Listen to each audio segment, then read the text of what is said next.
For a miracle, I expect the impossible.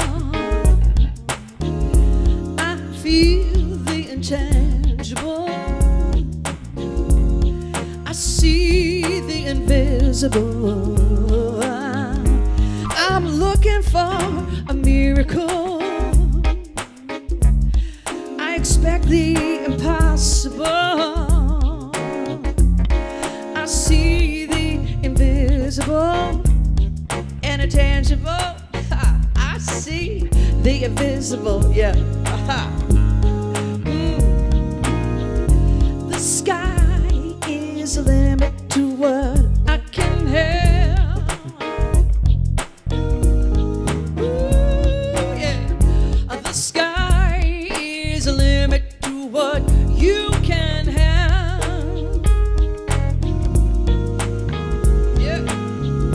The sky is a limit to what we can have. Ooh, just believe and receive it.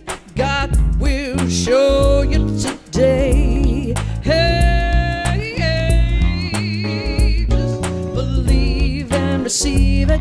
God will show you today. How's everybody doing? How's everybody doing? Looking for a miracle. I expect the impossible. I feel the intangible. I see the invisible. I'm looking for a miracle. I expect the impossible. Feel the intangible. I see the invisible.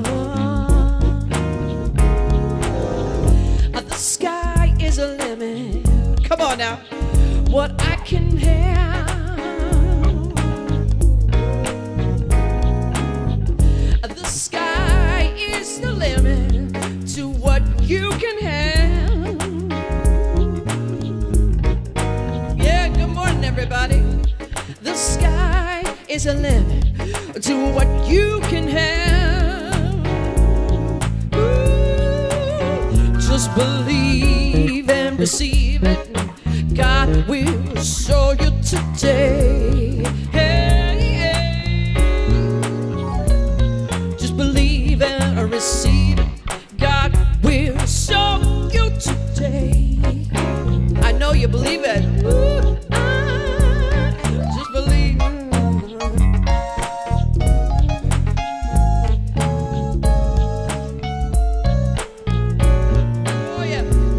Just believe God will show you today. Let's go back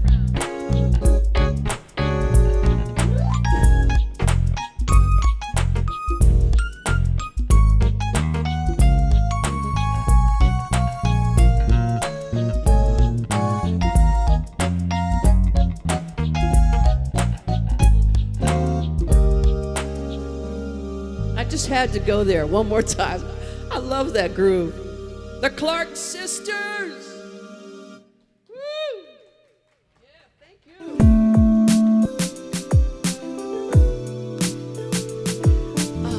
Music makes it all so good, yummy. Makes my God so good and real. Brings life something new. It just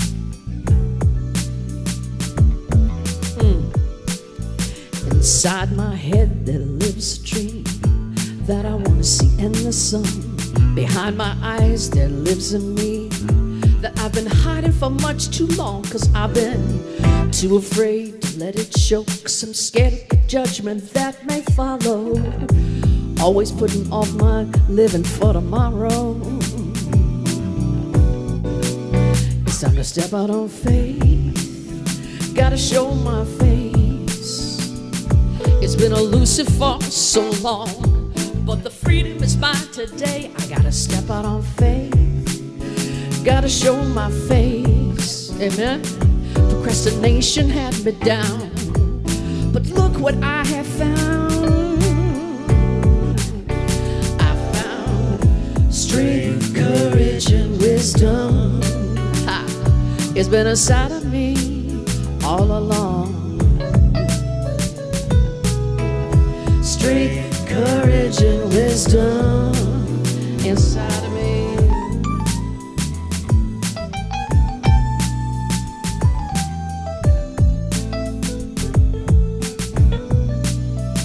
Inside my pride there lives in me that knows humility.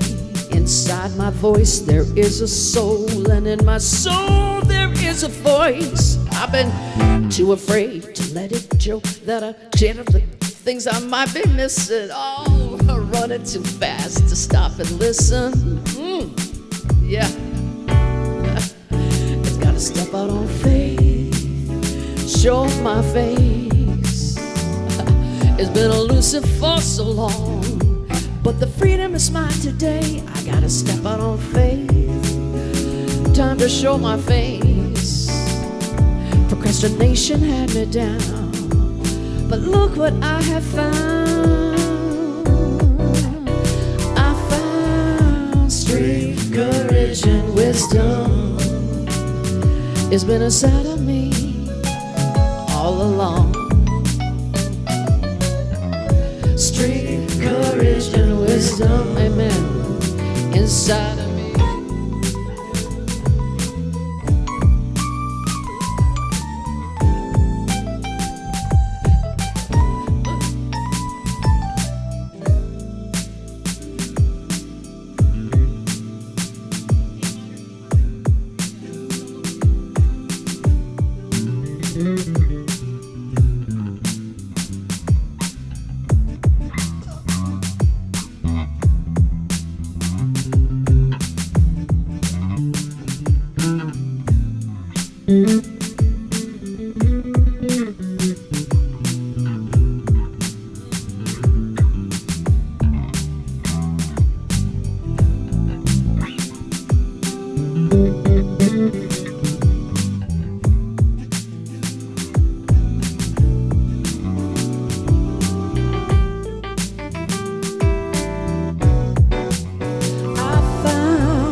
Courage and wisdom, it's been inside of me all along.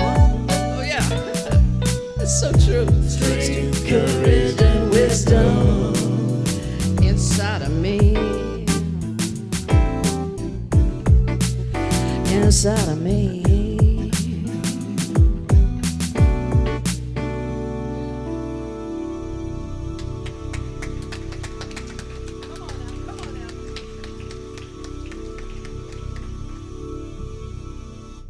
Really? Robert just told me I didn't want to sing that anyway. 30 seconds. Jeez. All right. I can take a joke. All right.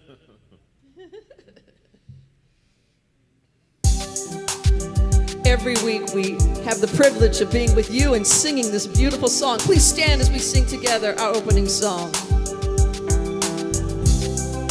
There is a place in my heart where I find the truth. There we go.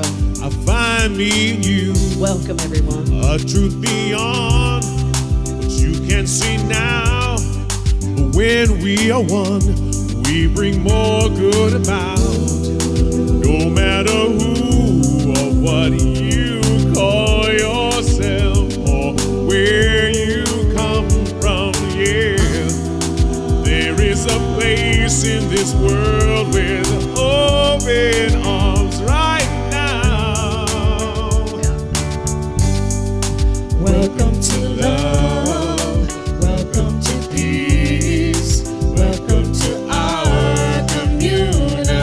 unity.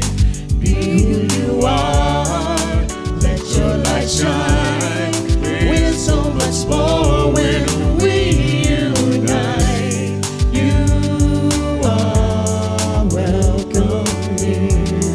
You are welcome here. See with new eyes, allow and unfold, embrace and let go, trust the flow. There's a freedom in love when you follow your heart. Together we are stronger than we could ever be apart. No matter who or what you call yourself or where you come from, yeah, there is a place in this world where the open arms right now. Welcome to love. Welcome to peace. Welcome to our community.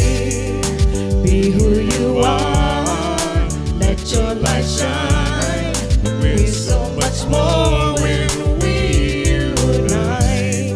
You are so welcome here. You are welcome. Breathe in and out. Slowly feel all that's around. All that you feel, all that you know, let it go. Welcome to love, welcome to peace, welcome to our community. Be who you are, let your light shine. We're so much more when we unite. You are welcome here. Love is welcome here. Peace is welcome here. You are welcome here. It's good to see you. Good to see some old faces here and young faces. Please be seated. Thank you so much. Good morning.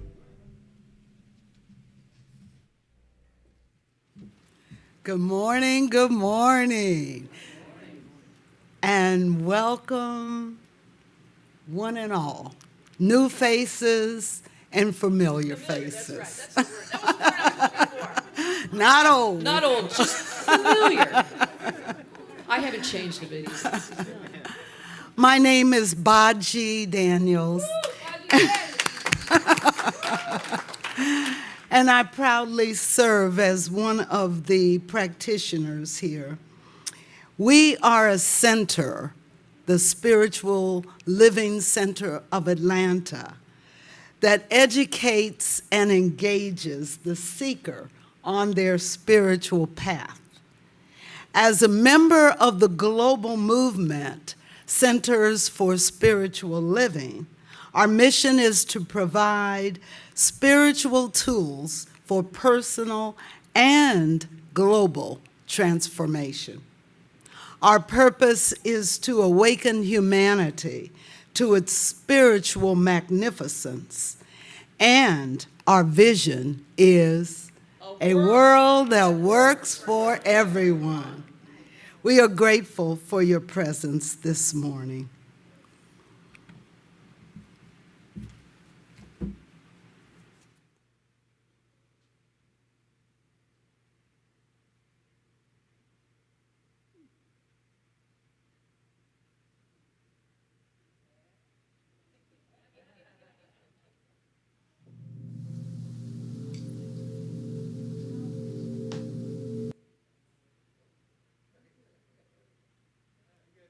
You can do it with me as we read. The words are on the screen for you to follow. How I choose to think creates my personal experience. Therefore, I choose to think affirmatively. I choose to speak affirmatively. I choose to live affirmatively. Not only is this my right, it is my responsibility as a conscious being. I allow myself to be guided, used, and available for the reawakening of everyone's magnificence. The moment is now, and I say yes, and so it is. Thank you, and now the announcements. Flames of Faith,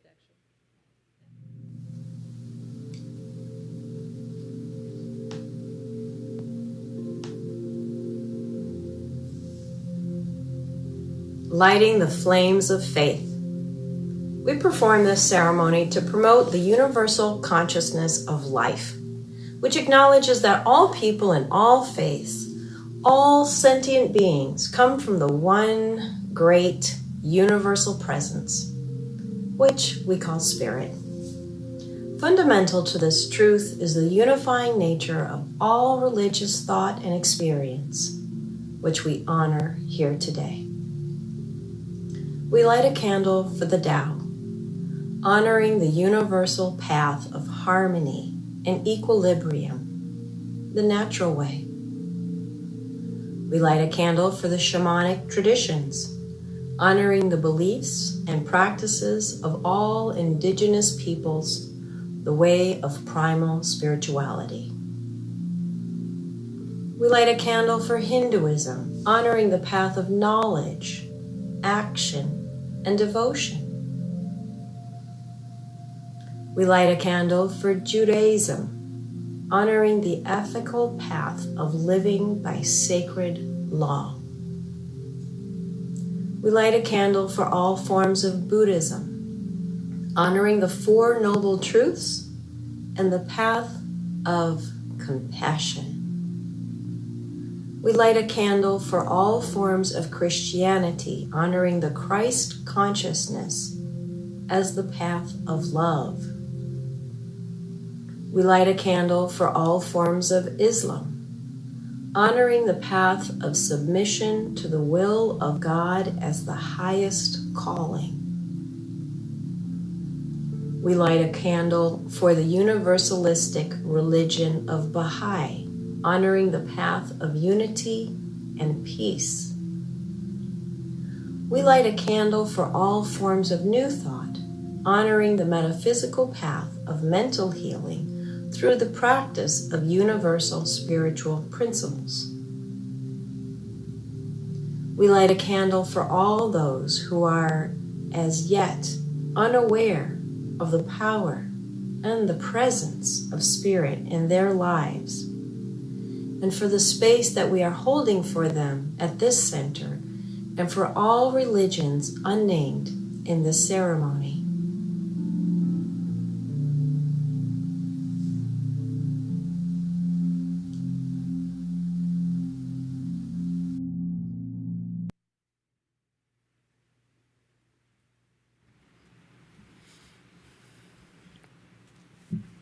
Good morning. Good morning. Hello, I am Burnett Sherman, and I'm a member of the Creative Arts team at SLCA. Welcome, everyone. Whether it's your first time, you're watching from home, or you are a member, SLCA is where you belong. I'm excited to tell you about opportunities to connect, grow, serve, and give at our center. For more information about today's announcements, please take a moment to scan the QR code found on the back of the seats in front of you. We would like to thank each of you that faithfully give to SLCA. To find ways to give, visit our digital program or see the information on the screen. We will do our grateful giving later in the service. It is not too late to sign up for Reverend Dr. David Alexander's class, 5 Pillars of Spiritual Life, both in person, at the center, and via Zoom. All non-accredited courses and classes at SLCA are offered on a love offering basis. We will meet again tomorrow evening at 6:30 p.m. Eastern Time. Reverend Susan Zoller is bringing back Living the Science of Mind every Wednesday starting October 13th at 7 p.m. Eastern Time. Whether you've been in this teaching for years or you are just beginning your journey, this gathering is for you as we grow together by applying the teaching to our daily living. This opportunity will be offered both in person and via Zoom. SLCA practitioner Catherine Wheelis, along with her husband, Doug Daniels, will be hosting a Celebration of Lives gathering on October 23rd at their property in Douglasville, Georgia. This past year has brought many challenges, and we know that we are stronger together. Join us for food, fellowship, and an opportunity to connect with nature as we celebrate loved ones, pets, and friendships. Our practitioners will be offering prayer in person at the center on October 12th from 12 p.m. to 4 p.m. and October 13th from 12 p.m. to 3 p.m. You must sign up for this opportunity. Again, scan the QR codes on the back of the chairs if you're in person here. To register for each of these opportunities, please visit our website at slca.com or scan that QR code in the lobby after service. Next Sunday, from 2 p.m. to 4 p.m. is our monthly drive with UUCA. We will be supporting the IRC, which is the International Rescue Committee, with items that refugees need. IRC provides opportunities for refugees, asylees, victims of human trafficking, survivors of torture, and other immigrants to thrive in America.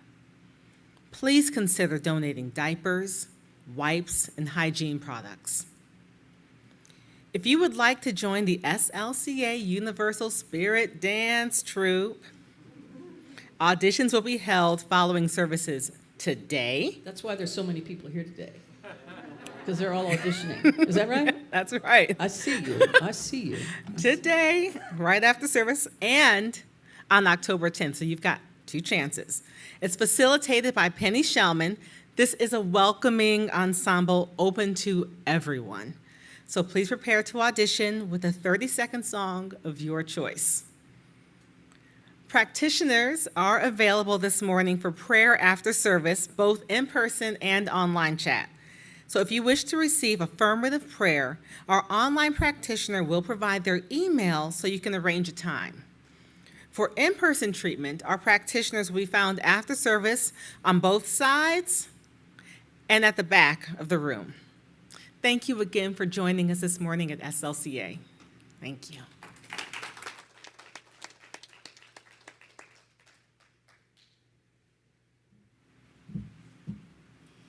And this is the time that we offer prayer, affirmative prayer. And so I invite you to join in the spirit of this time with me by closing your eyes, relaxing in your chair, and opening not just your hands, but open your heart and incline your consciousness into a greater awareness that wherever we are, God is. This is what I know. I invite you to receive these words as you will and just dissolve into the nothingness whatever does not resonate with you. I call this presence God, Spirit, divine intelligence, omnipotent one. It is the all of life. It has many names. What you call this one power does not matter. That you call it does matter. So call it with the fullness of your being. Call it knowing that it exists and it responds. And so I accept that I am one with it. I accept that the fullness of what it is exists within me in the potential to the degree that I allow it to be fully expressed. And once I allow that expression, I am tapping into truth as I know it. I affirm this truth today. I affirm a greater faith in my life. I affirm that the maturity of my faith never ends, that the ever-evolving strength of my beliefs and my practice continues to guide and uplift my life, individually and collectively, for truly we are all one. And what I do for me, I do for thee. And so I know that by faith, we are made strong. We are able to thrive in the midst of seeming chaos, all seeming lack and limitation are moved aside. We keep our eye on the inner light that continues to guide us and move us forward. And so I am at peace. I am at perfect celebration and gratitude for all that I know, for all that I receive from this faith of being. And I can release my word. I move it into the immutable law that has already received what has been given to it. And so I know it cannot return unto me void. It is done as I have affirmed.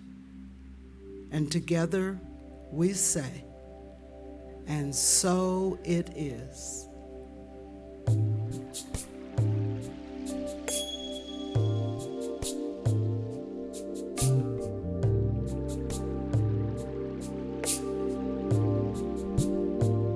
With every prayer, I breathe the heart of God.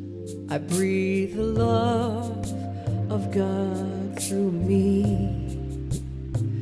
With every prayer, I breathe the heart of God. I breathe the love of God through me. As I open and allow, I know right here and now, I create a world where wonders never cease. With every prayer, I breathe the heart of God. I breathe the love of God through me. Through me.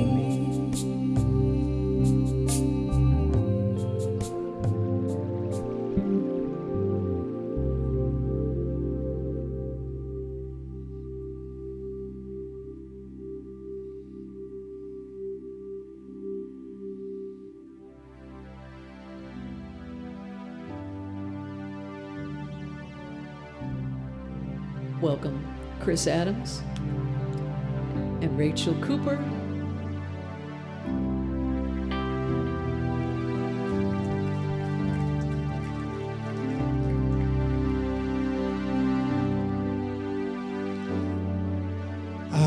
have found a peace that plows on through the storm.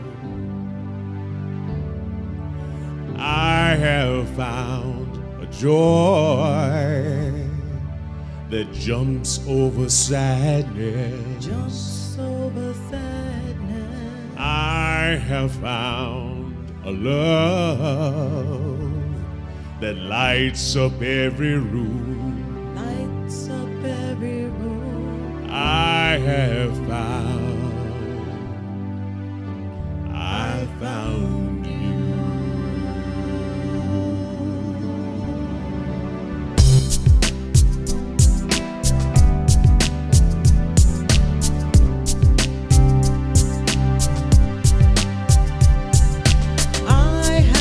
Found a trust that teaches how to rest.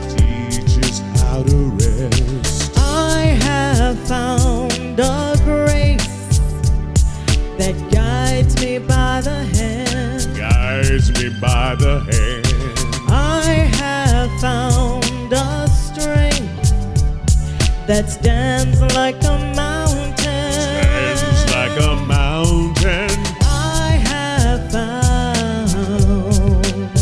I found you. You are all I want. You are all I need. Everything my heart could hope for. We are longing for the glory of the Lord, 'cause we know there's so much more.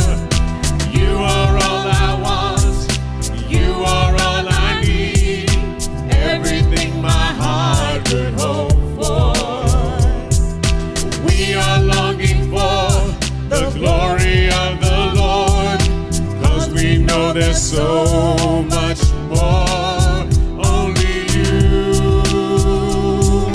fill my soul. Only you fill my soul. You are all I want. You are all I need. Everything my heart could hope for. We are longing for the glory of the Lord, 'cause we know there's so much more. You are all I want. You are all I need. Everything my heart could hope for. We are longing for the glory of the Lord, 'cause we know there's so much more. Only you fill my soul. Only you fill my soul. You are all I want. You are all I need. Everything my heart could hope for. We are longing for the glory of the Lord, 'cause we know there's so much more. You are all I want. You are all I need. Everything my heart could hope for. We are longing for the glory of the Lord, 'cause we know there's so much more. Only you fill my soul. Only you fill my soul. You are all I want. You are all I need.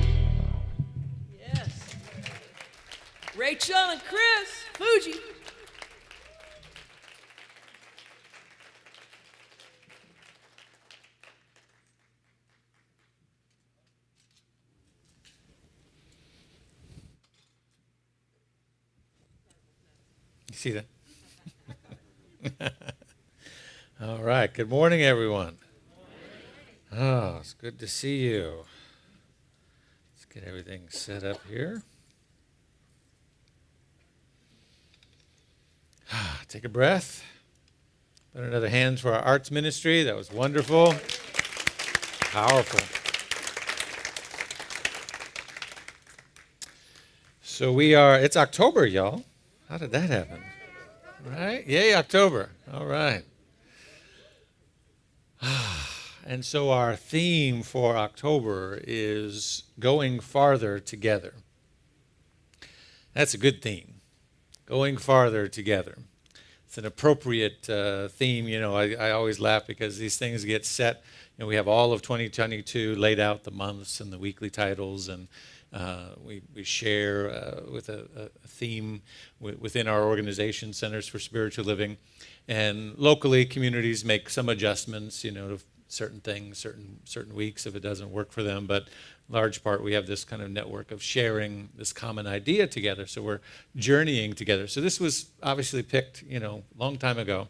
And I just find it to be so appropriate right now that we need to spend some time in conversation about how we can go further together.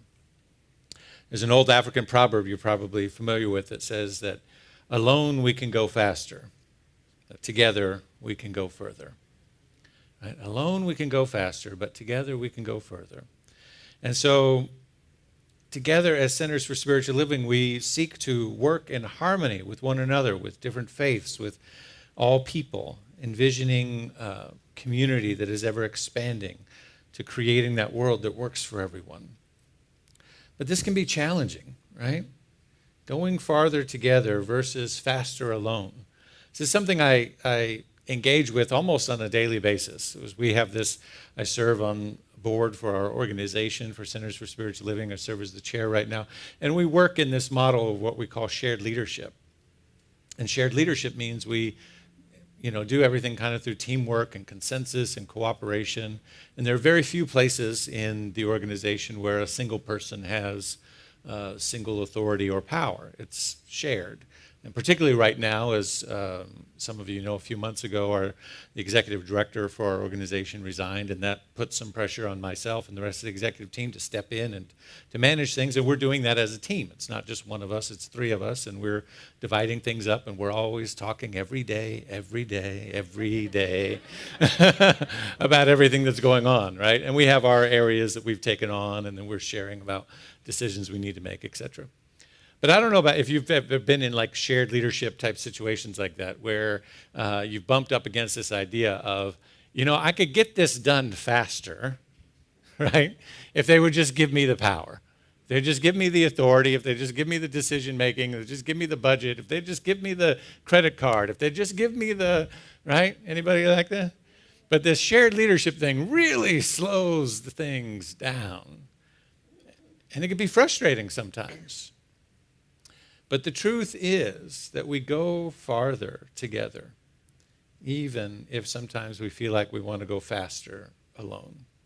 And so this month, we're going to explore what the title is, Divine Community, the divine community. What is the divine community? What are we creating together intentionally, this thing called Spiritual Living Center of Atlanta?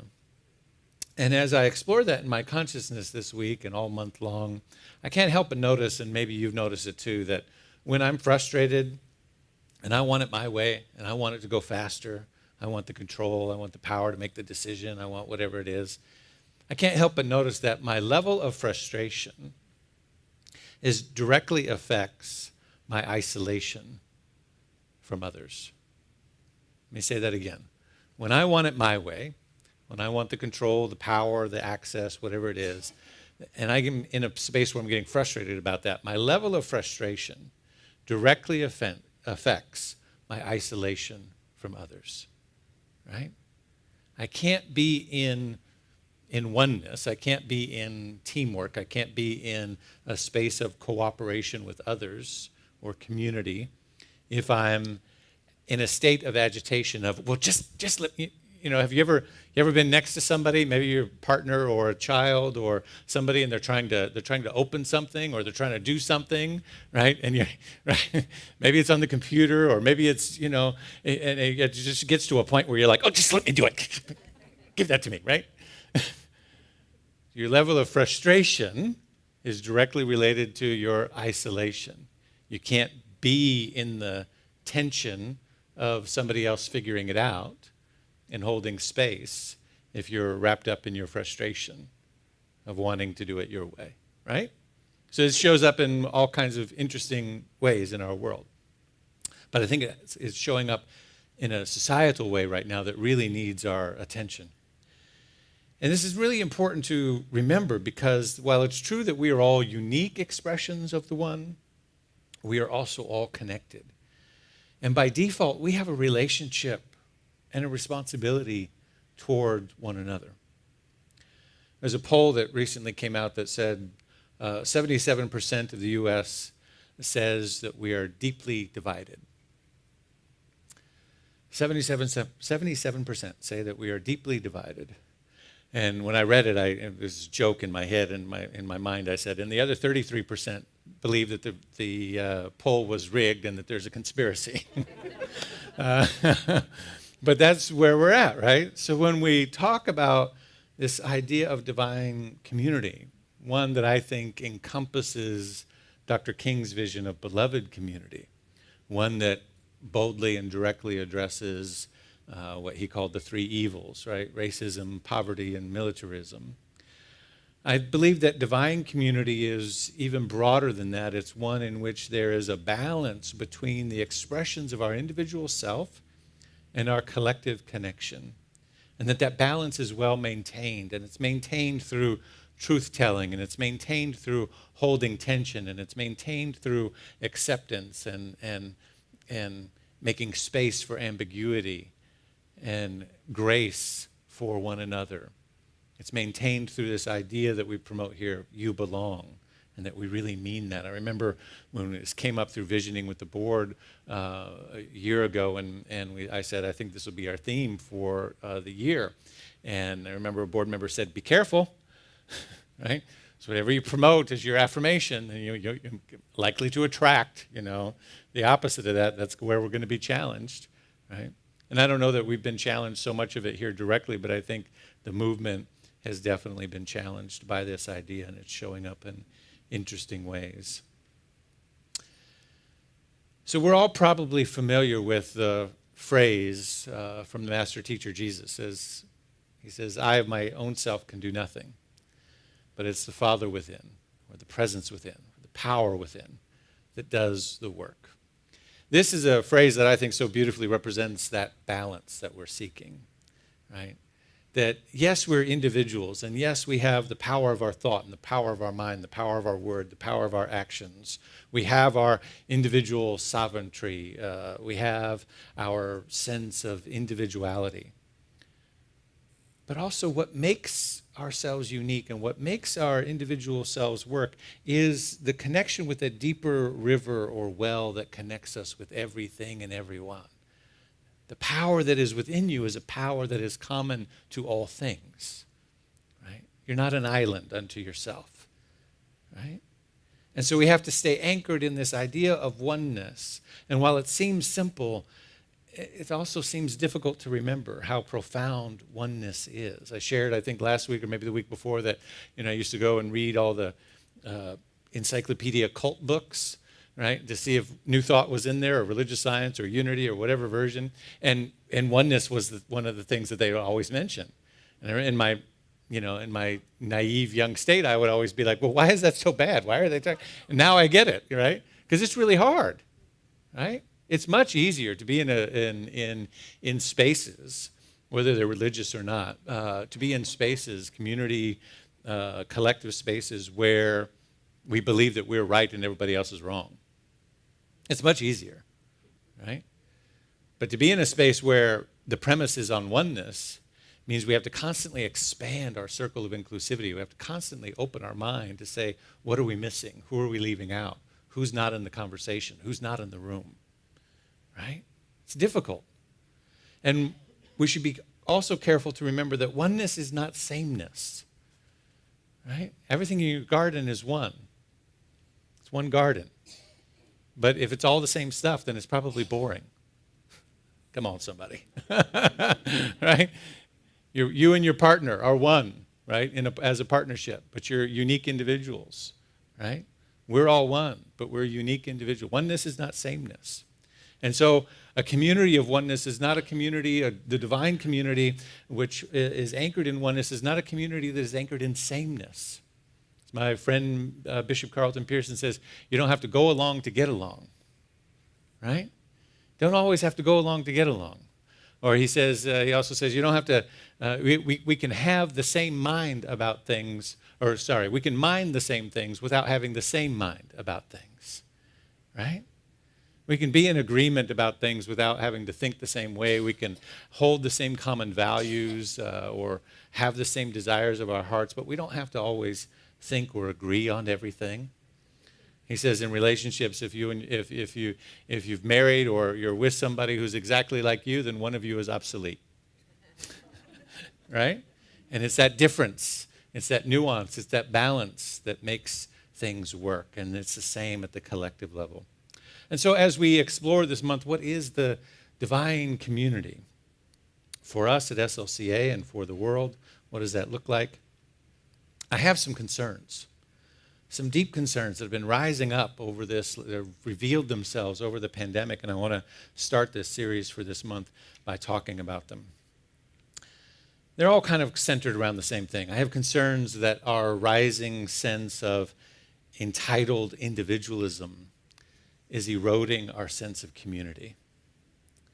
Right? I see it everywhere that I go, and conversations that I have, this fight and defensiveness for my sovereign individual rights. You can't make me, right? Just wear a mask or get vaccinated or whatever it is, but that's the one that's the sore button right now where it's revealing itself, but that's not the only place, right? I'm concerned that this trigger now, what in my experience has become on social media and other places, a trigger word, that sovereign has actually become code for privilege, right? Don't tread on my sovereign rights, I think has actually become code for don't interfere with my sense of privilege.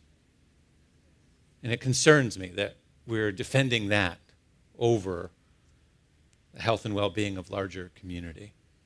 I'm concerned, my friends, that the rising defense of individualism is actually hiding something.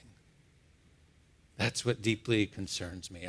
I have this growing suspicion that this overactive sovereign individualism that is so out of balance in our Western world right now, that it is actually a form of inflammation, if I could diagnose it here, right? That it's an inflamed defense mechanism. That the desire to protect me and mine above all else is an innate protection mechanism of our consciousness, right? And it's not bad in and of itself, right? If somebody says, I'm coming after you and your family, well, then I'm going to grab me and mine and I'm going to protect, right? It's built into our consciousness. It's built into our limbic system.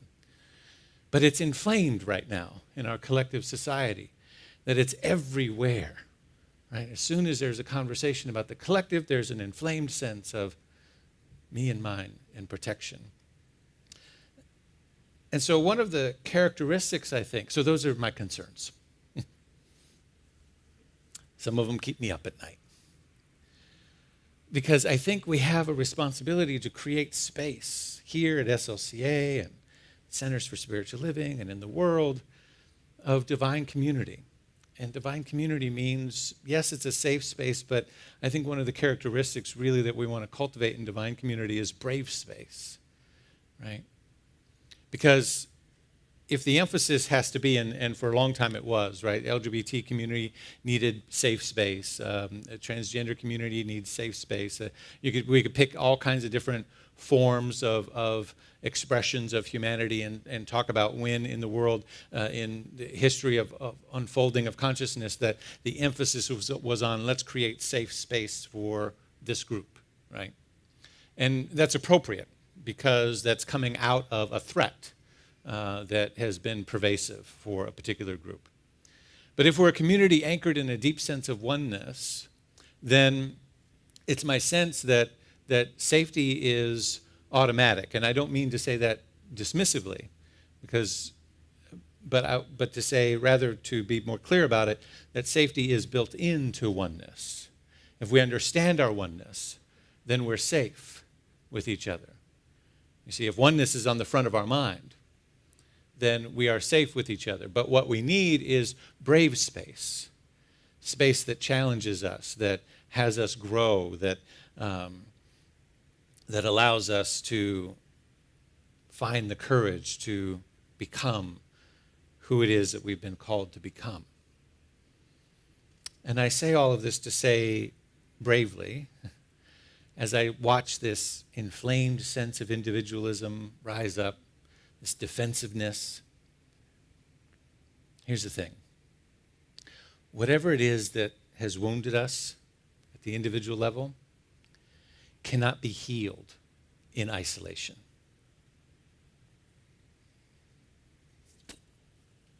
Let me say that again.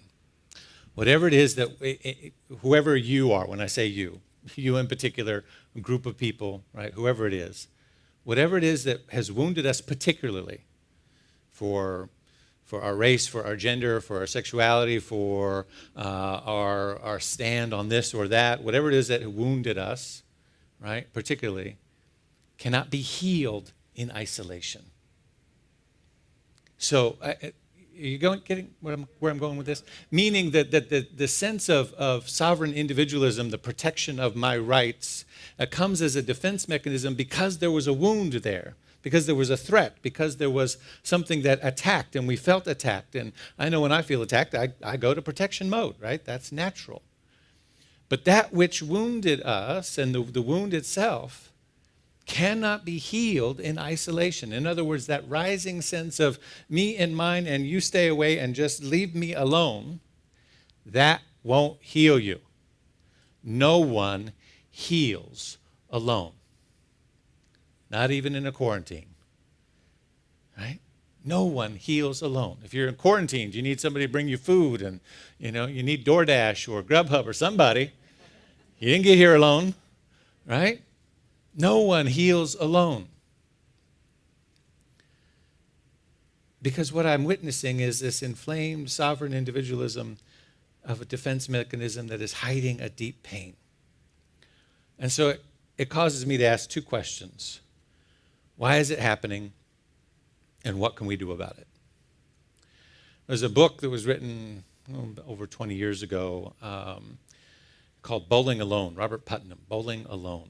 Really what sociological, he was a sociologist, or is a sociologist, and he did all this deep study. It's a thick book and it's really small print, filled with statistics. It's a great if you get a summary of the book, I highly recommend it. But if you're really into the details, then get the full book. Robert Putnam, Bowling Alone, and his premise is that we have crossed this threshold that in the 40s, 50s, and 60s, we were communing together in large spaces. We were at bowling clubs. We were in various social clubs that took us out of our neighborhoods, out of our houses, and mixed with other people who we didn't know how they voted or how they raised their kids in particular. And maybe you had one or two good friends on the bowling team, but in general, you were mixing with a sense of diversity, and that those spaces of community create social capital. And that to the degree, and he's got all these charts in the book about as those opportunities for us to engage in larger community settings went down, and we pulled away from those things, and we isolated into smaller and smaller circles, and to more and more tribalistic circles, then so too did our sense of social capital decrease. And he warns in the book that a low social capital is very problematic for the collective success of a society, right? Why? Because social capital is what you lean on when an emergency hits, when you need everybody to do something for the greater good. It requires a sense of social capital to be the fabric that says, yeah, I'm willing to do that, right? And he references, things that our grandparents did, collecting tin, for the war, or rubber, or, the various things that would take place that's an act of, well, why would I do that? That's up to them, right? Why should I do that? The government has the money, all they need, right? That's that sense of individualism. But social capital says, yeah, I'll collect what I can collect. I'll do what I can do. I'll put it out on the street or volunteer over here, or you see what I'm saying? And so he says we've left communal spaces and we've joined tribal spaces.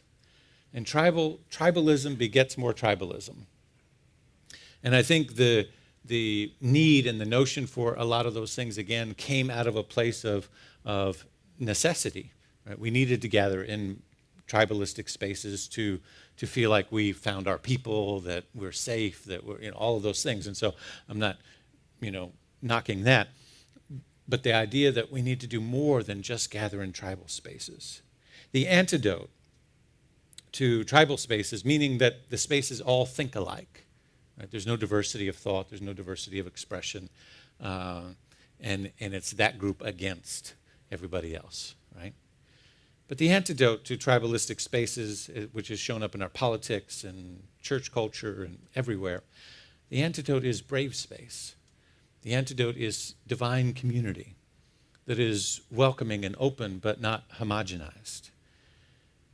You see, I think we need a spiritual awakening and spiritual community that has direct and unmediated contact with the divine, that's free of divisiveness, free of body hatred, free of bias towards patriarchal systems and oppression and control, where the unmediated contact with the divine is anchored in the principles of oneness and cultivates a desire for the common good. I think we need an awakening that cultivates a radically inclusive consciousness that is at once grounded in the body and in the earth and embedded with an ecstatic consciousness and a passionate sense of our responsibility towards all living things. That's the divine community. No one heals alone. No one heals alone, but no one grows alone either. We need each other. And I've been concerned about these fixed ways in which we have manufactured divisiveness. This last week, Centers for Spiritual Living, the executive team I serve on, sent out a statement on vaccination status in our organization. And the statement was very specific. We were very clear to not tell ministers or communities what they could or could not do. But there was a question that was before us, and the question was, should we as an organization and should individual ministers in our movement offer to the request that some have gotten religious exemption letters? And so we wanted to be very specific about answering that question. And so we spit out a statement. I'm not going to read the whole thing, but if you want to see it, it's here. If you didn't get it, then you're maybe not on one of our larger organizational lists, and so let me know. I'm happy to put you on that.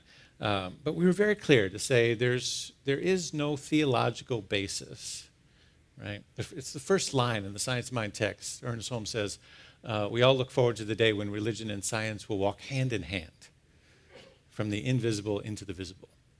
It's the first line, right?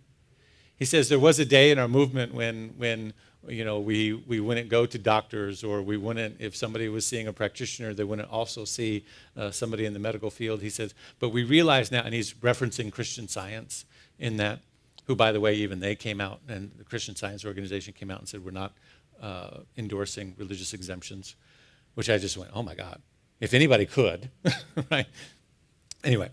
But he's referencing that in this statement that he makes, which we quoted in the letter.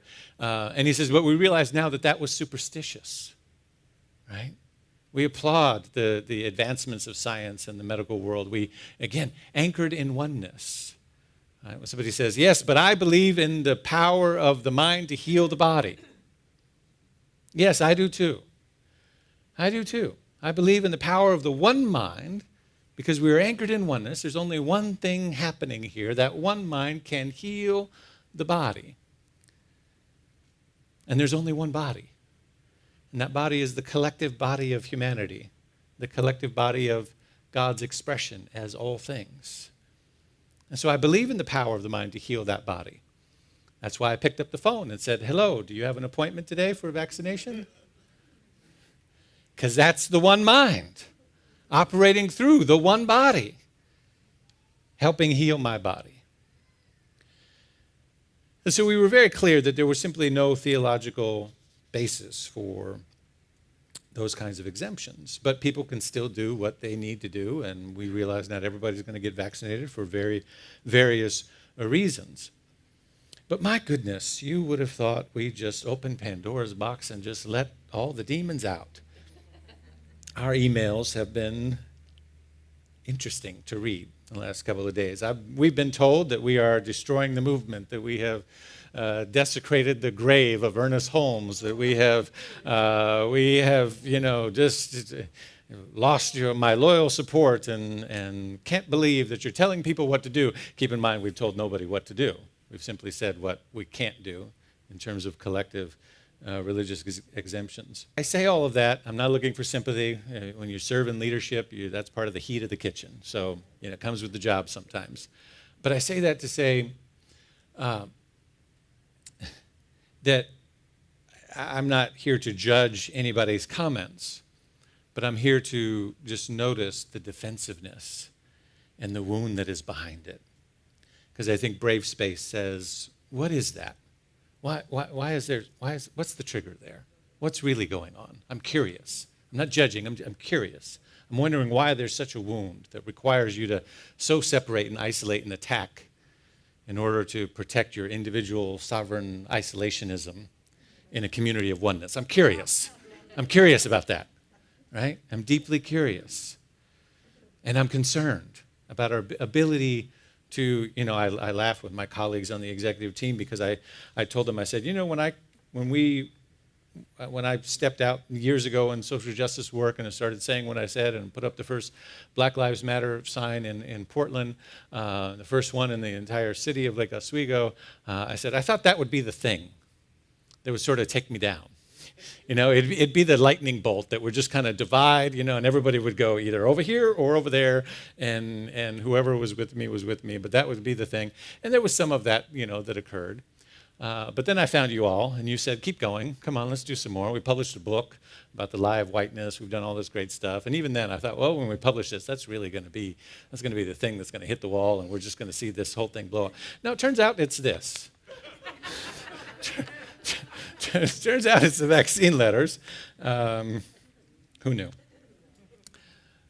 But here's the thing.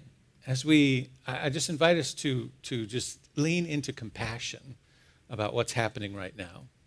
Notice the defensiveness, either in yourself or in other people around you. And I was comforted by these words from James Baldwin. He says, who, by the way, I believe, and I'm writing a book on the theology of social justice and New Thought, and I'll be adding James Baldwin in there because I think he's one of the, I think it's time for us to identify new modern pillars of our teaching. And always referencing old white people. I think we need to identify some new pillars of the movement. James Baldwin, Alice Walker, Toni Morrison, Bell Hooks, others who deeply embody this teaching, whether they know it by name or not, and comes through their works. So James Baldwin says this. He says, for nothing is fixed. Think about the fixed positions that you maybe have encountered from people and how staunch and rigid they are. For nothing is fixed forever and forever and forever. It is not fixed. The earth is always shifting. Light is always changing. The sea does not cease to grind down the rock. Generations do not cease to be born. And we are responsible to them because we are the only witnesses they have. The sea rises, the lights fail, lovers cling to each other, and children cling to us. The moment we cease to hold each other, the sea engulfs us and the lights go out. The moment we fail to hold each other, the sea engulfs us and the light goes out. I'm concerned as we take this journey to create divine community that some of us have forgotten how to hold each other. Will you hold me as we grow together? Will you hold me as we celebrate? Will you hold me as we heal? Will you hold me as we emerge stronger? Will we create a space where we say, I've got you? And we don't always have to agree on everything, but I've got you. And I know you're just as confused and scared and worried about things as I am, but I got you. Isn't that what we want in our spiritual community? Not a place that we walk in the door and say, I know that everybody in this room votes just like me, or thinks just like me, or acts just like me. How boring, right? How boring. The space where I am you and you are me, there is a beautiful evolution that nudges us forward, pushes us beyond this moment into a new space of being, a more profound expression of love as our source.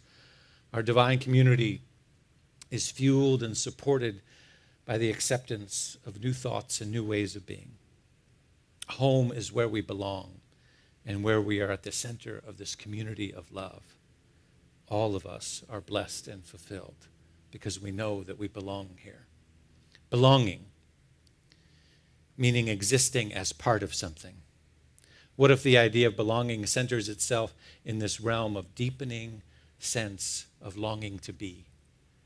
And when we say you belong, we know that everybody has a longing to be seen, to be heard, to be appreciated, to be welcomed, to be held, to be embraced. And what if we come to belong to this or that by the momentum of love known in the willingness to embody and exemplify a world that works for everyone? Perhaps our cries of belonging can be answered with 2 words lived out loud. Welcome home. This is what it is to create brave space and the divine community together. This is what you belong to here at SLCA. And I know things are tense in our families, in our workplaces, and sometimes even in our spiritual communities. And even still, we belong to each other. Let me close. I've read this before, but I want to say it again. The invitation for brave space from the peoplessupper.org. People, plural, peoples. Together we will create brave space because there is no such thing as safe space. We exist in the real world. We all carry scars and we've all caused wounds. In this space, we will seek to turn down the volume of the outside world and amplify voices that fight to be heard elsewhere. We will call on each other to more truth and more love. We have the right to start somewhere and continue to grow. We have the responsibility to examine what we think we know. Hear that last one. We have the right to examine what we think we know. We will not be perfect. This space will not be perfect. It will not always be what we wish it to be, but it will be our brave space together, and we will work on it side by side. It's Mickey Scott Jones who wrote that. And so, my friends, let us take a deep breath. And I just invite you to open your heart to a heart of compassion, to a heart of love, to a heart that's anchored in the oneness, in the one power, one presence that we call God's Spirit, the infinite intelligence of the universe, and that it includes all things, even the things we don't understand. It includes the people who hold positions that we don't understand or agree with. And it holds all of that tension, the pain that perhaps is behind it, the fear, the isolationism. It holds all of it in its loving embrace and its expansive reach, because God is all that there is.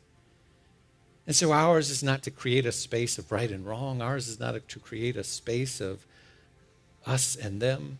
Ours is to create a brave space, a divine community that says we will walk together side by side into a future together that is radically honest, that addresses issues, and allows space for everyone to grow in their own space and time. Oh, I know this is a big challenge, but I know it is the reason that we are here together. And I'm deeply grateful for the sacred yes that exists in all of us. So for this and more, I say thank you, God. Thank you, God. Together, thank you, God. And so it is. So we let it be. Amen. Ashe. Amen. Thank you all. Peace and blessings.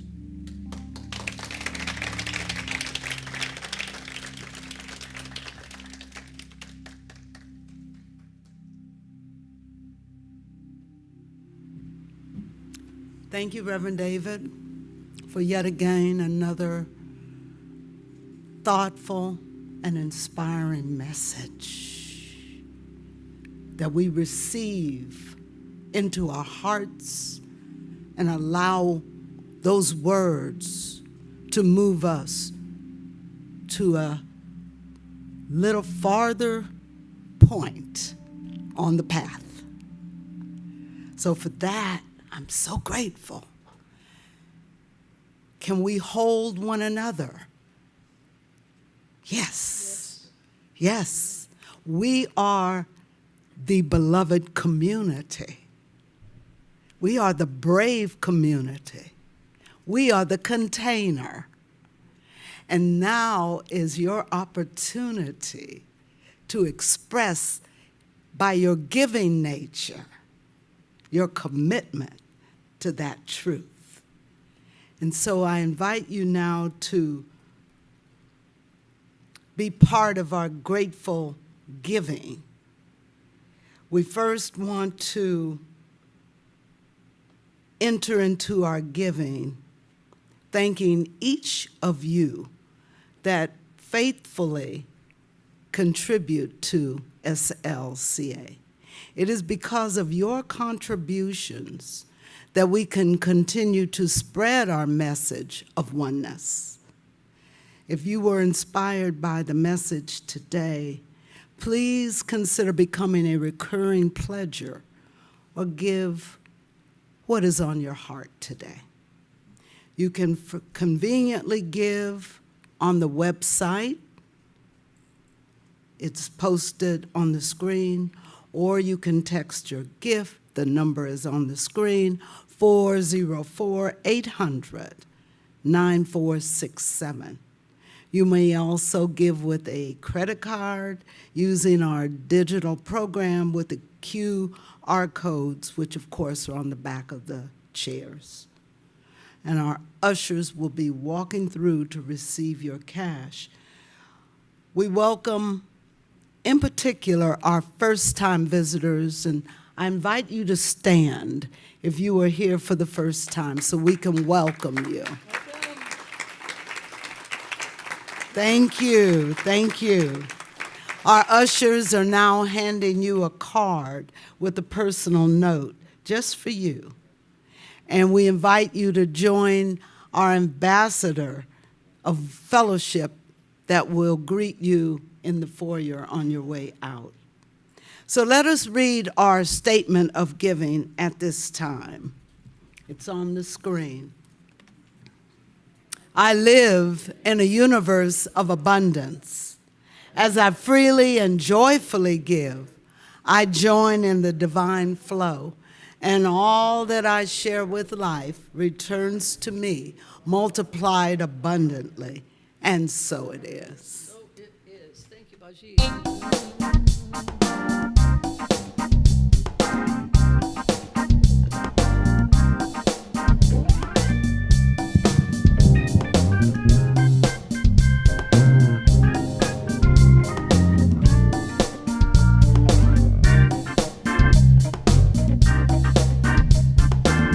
Somebody join Astarias. Don't just sit here. Come on out. Up on your feet.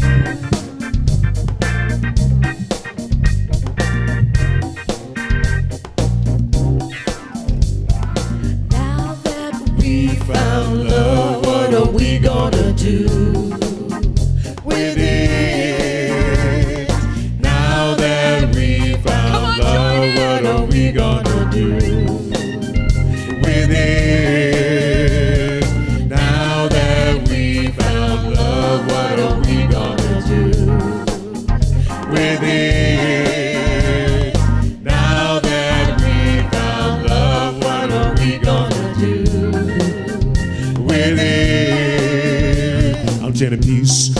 joy. I'm chanting peace. I'm chanting joy. I'm chanting peace, peace, peace. Oh, let there be peace.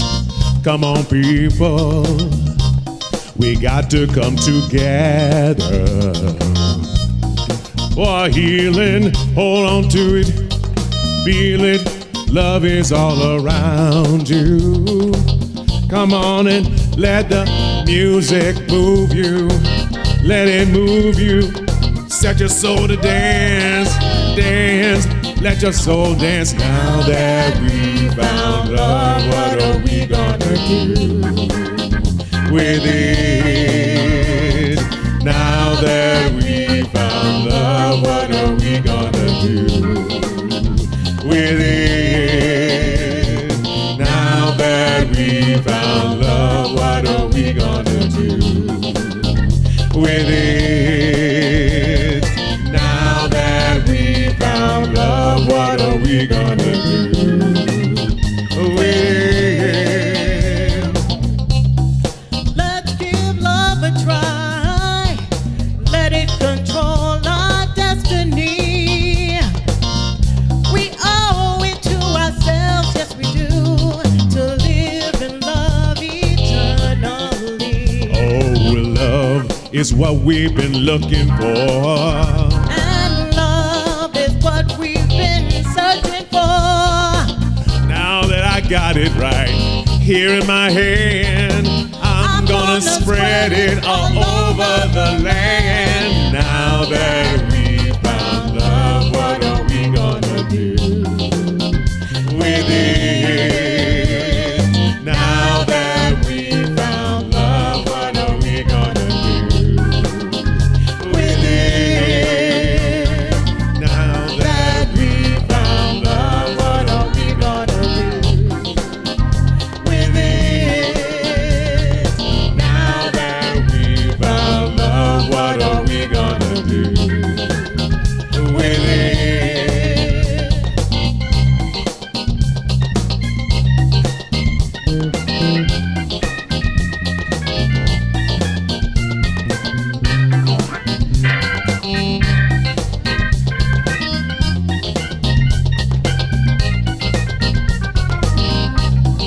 Let's forgive and forget.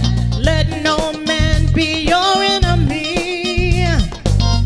I've never felt so good before. I'm happy, happy as I can ever be. 'Cause love is what we've been looking for.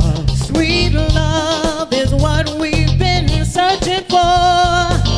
Now that I got it right here in my hand, I'm gonna spread it all over the land. Now that we found love, what are we gonna do with it?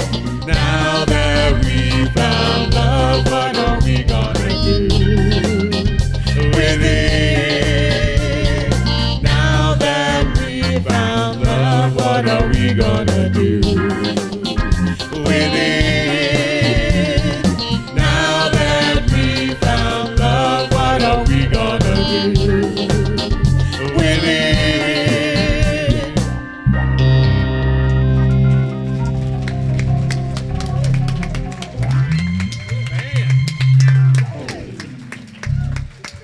Yes, yes, yes, yes, yes. Thanks, everybody. Good times. I love that. So at this time, we'd like you to just know that we love each of you so much, and we want to close out with yet one more song. And as you go through your weekend, just know that we love you and think of you. And yeah, this is how we feel about life.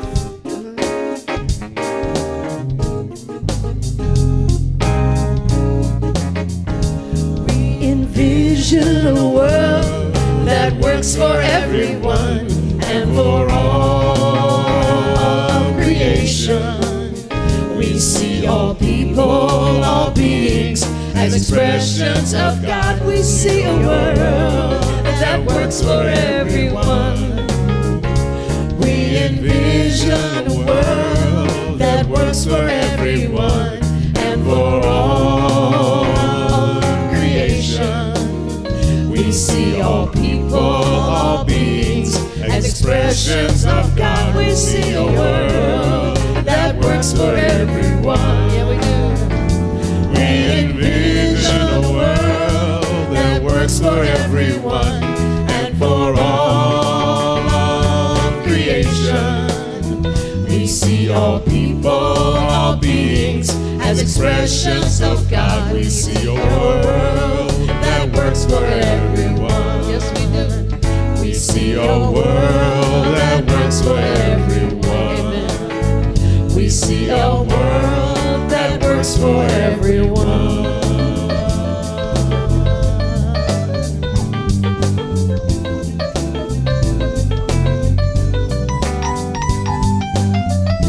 Thank you, Rachel. Thank you, Chris. Thank you, Fuji. Thank you, Penelope. You're so welcome.